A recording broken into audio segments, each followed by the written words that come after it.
Yeah, thank you so much for having me. Yeah, my name is Johannes. I just joined the delegation of the European Union to the United States just this summer, basically, essentially. And yeah, I'm happy to speak to you about the EU Chips Act after we have heard from colleagues about the US Chips Act. And yeah, as the EU, we are very happy to be part of this discussion here today. And this will very much also inform the next 5 years, the next mandate of the Commission. And basically, his main message is we need to invest much more in Europe. He put out a figure of 800 billion euros a year. And of course, this report also looks at tech a lot, and especially clean tech. And semiconductors are prominently mentioned in there. And this report also reaffirms the target that we have given ourselves, and this, which will be underpinned by the CHIPS Act, which is to double our output to market share to 20% by 2030.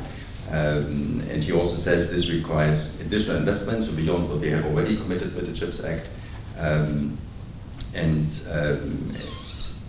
also underlines the fact that this means in the shorter term, if you create more production in your own jurisdiction, that actually prices might go up, and therefore it's very important to coordinate closely with allies. And this is, I think, what we should also discuss now during the session, how we can coordinate our actions among the like-minded to avoid basically a race to the,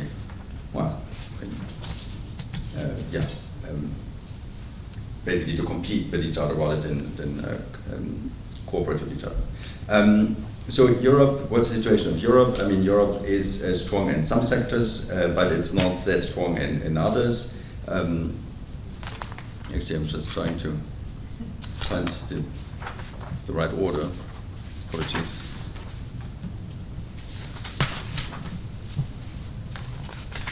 Okay, anyway. So basically Europe was strong in the 80s or 90s, we had like 20% market share. And then with the decreased global competition, this decreased to like 10% in the 2000s, and this is where it still stands. So during the last 20-something years, we have not really moved much from this position. Europe is strong in automotive.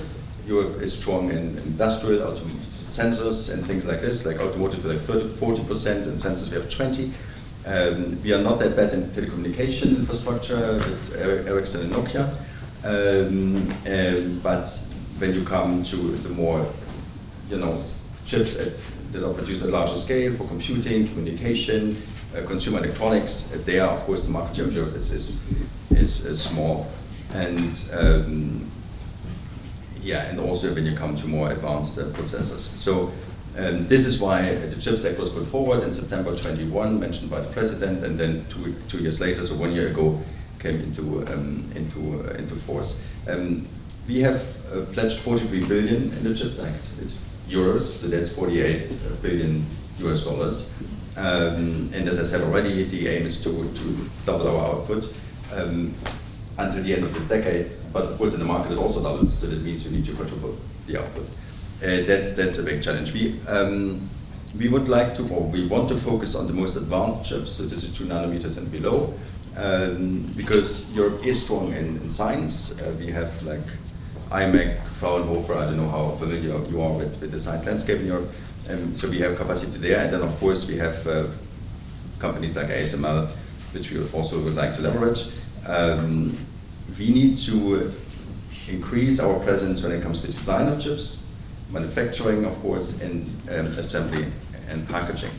The CHIPS Act has 3 pillars. I don't want to bore you too much with it, but the first is basically the science part.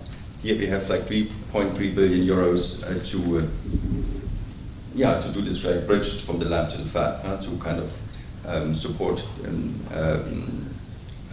capacity building with, for example, pilot lines that we finance. The second pillar is it's about investment. It's about attracting investment, because the money in essence, when we speak about investment, comes from the private sector, and then of course it's quite often matched by state aid. Here we have basically defined what could be, what could receive state aid. There's always a debate. I mean, the EU is not a country. It's like, as you know, 27 countries, and you have different views across the countries. But so what can be supported with state aid is what we call first of a kind in Europe. So any production that is not yet present on the EU market. Doesn't mean it has to be like completely new, but it has to be new in Europe, which is quite innovative in the way you look at state aid.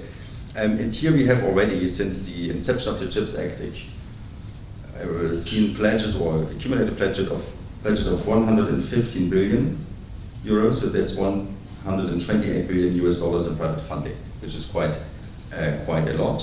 I can give you some examples. So we have STA Microelectronics in France with 7.5 billion.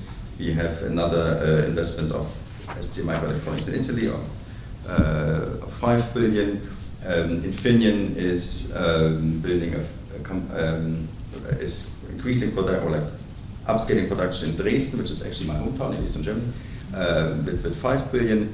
Also Dresden, ESMC, and so on. And we have Intel with 30 billion pledged. So these are big numbers, and of course now this needs to materialize because we are not there yet. And the final pillar is the basically crisis response that we would call it, basically exchanges, analysis to see among member states to see supply chain shortages coming up in the future, to not be surprised again.